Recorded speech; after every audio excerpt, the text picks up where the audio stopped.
বাংলাদেশে সরকারি চাকরিতে কোটা সংস্কারের দাবিতে আন্দোলনকারী সাধারণ শিক্ষার্থীদের উপর হামলা, সহিংসতা ও হত্যাকাণ্ডের ঘটনায় আবারও নিজেদের প্রতিক্রিয়া জানিয়েছে যুক্তরাষ্ট্র।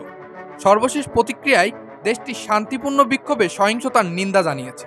একই সঙ্গে যুক্তরাষ্ট্র আন্দোলনের সহিংসতার দিকে তীক্ষ্ণ নজর রাখছে বলেও জানানো হয়েছে। ঢাকা এবং ওয়াশিংটন দুই স্থান থেকেই বাংলাদেশে কোটা আন্দোলনে নজর রাখার কথা জানিয়েছে দেশটি।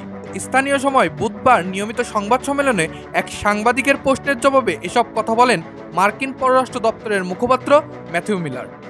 এদিনের ব্রিফিংয়ে ছাত্রলীগকে সন্ত্রাসী সংগঠন ঘোষণার প্রশ্নও সামনে এসেছে। এমনকি বাংলাদেশ বিষয়ে যুক্তরাষ্ট্রের হঠাৎ নীরব হয়ে যাওয়ার বিষয়েও উঠেছে প্রশ্ন।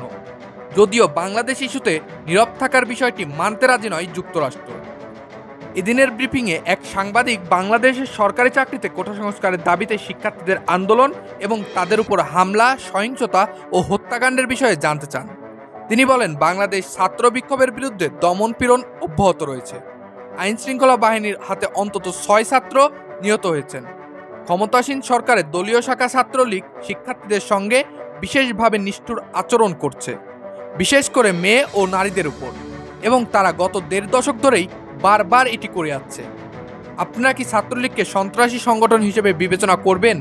জবাবে মার্কিন পররাষ্ট্র দপ্তরের মুখপাত্র ম্যাথিউ মিলার বলেন, এই বিষয়ে আমি নির্দিষ্ট করে কোনো কথা বলবো না। তবে আমি বলবো, ঢাকায় ছাত্রছাত্রীদের বিক্ষোভের সময় যে সহিংসতা ছড়িয়ে পড়েছে তা আমরা নজর রেখেছি।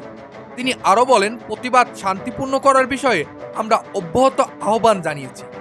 একই সঙ্গে শান্তিপূর্ণ বিক্ষোভে যে কোনো ধরনের সহিংসতার নিন্দা জানাই আমরা।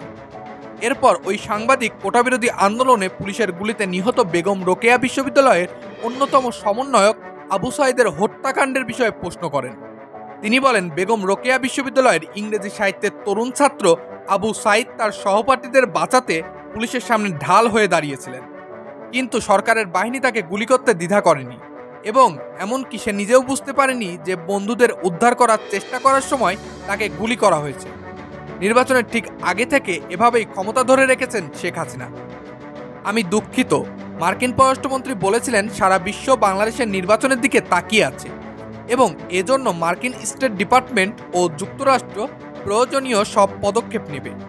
কিন্তু যখন জনগণের অধিকার ছিনতাই করা হলো, তখনই হঠাৎ আপনারা নীরব হয়ে গেলেন। কেন এমন হলো? জবাবে ম্যাথিউ মিলার বলেন, প্রথম কথা হচ্ছে, আপনি যেটা বলছেন তা ঠিক নয়। আপনি আমাকে এই সপ্তাহ জুড়ে বেশ কয়েকবার এ বিষয়ে কথা বলতে শুনেছেন। গত সোমবার বলেছি, আমার মনে হয় আমি গতকালও আবার বলেছি, আমি আজ আবারও বলছি, শান্তিপূর্ণ প্রতিবাদের বিরুদ্ধে যে কোনো সহিংসতার নিন্দা করি আমরা। তিনি বলেন, আমরা এই বিষয়টিকে আমাদের দূতাবাস থেকে খুব কাছ থেকে দেখছি এবং ওয়াশিংটনের কর্মকর্তারা বিক্ষোভের উপর তীক্ষ্ণ নজর রাখছেন। বিক্ষোভে লোক মারা যাওয়ার, নিহত হওয়ার খবরও আমরা দেখছি। মিলার আরও বলেন, এবং আমরা আবারও শান্তিপূর্ণভাবে প্রতিবাদ করার বিষয়ে মানুষের অধিকার সমুন্নত রাখার জন্য সরকারের প্রতি আহ্বান জানাই। মুসাব্বির আল নাফিজ, আপডেট শিরোনাম।